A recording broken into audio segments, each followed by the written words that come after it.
More than anything, she wanted a ship to appear, for Anakin to track her down, or for one of the other Jedi to find her. She wanted to know where they were, if they were safe.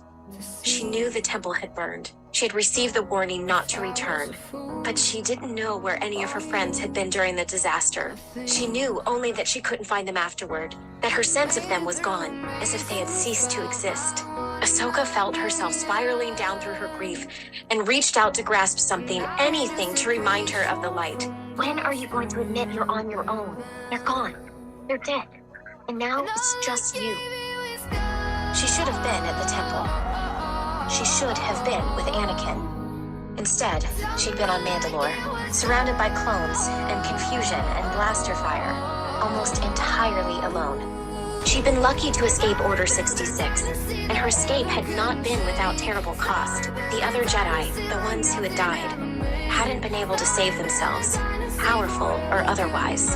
How many of the younglings had been murdered by a man wearing a face they implicitly trusted? She felt the familiar tightness in her throat, the same strangling grief that came every time she imagined what had happened when the clone troopers turned. How many of her friends had been shot down by men they served with for years? And how did the clones feel after it was done?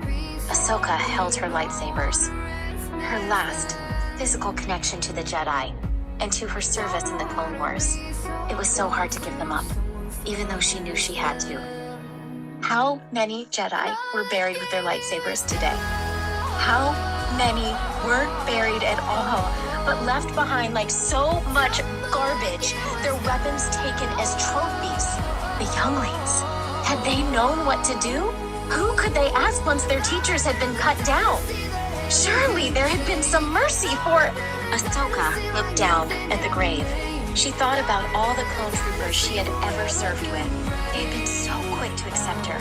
Even when she first became Anakin's Padawan, they respected her. They listened to her. They taught her everything they knew. The Jedi were gone. But what happened to the clones was almost worse. Their identities, their free will. She stopped remembering the clones, alive and dead. She stopped looking for Anakin through the connection they shared. She felt completely alone in the Force. The Jedi were gone. Ahsoka thought it mercilessly, over and over again, still too afraid to say the words out loud. Until she could take the final step, the Jedi were dead. All of them. The warriors, the scholars, the diplomats, the generals, the old and the young, the students and the teachers, they were dead, and there was nothing Ahsoka could do. Why had it been her? She had thought 100 times since Order 66. Why had she survived? She wasn't the most powerful. She wasn't even a Jedi Knight, and yet she was still alive when so many others had died. She asked the question so often because she knew the answer. She just hated facing it, as painful as it was. She'd survived because she had left. She had walked away.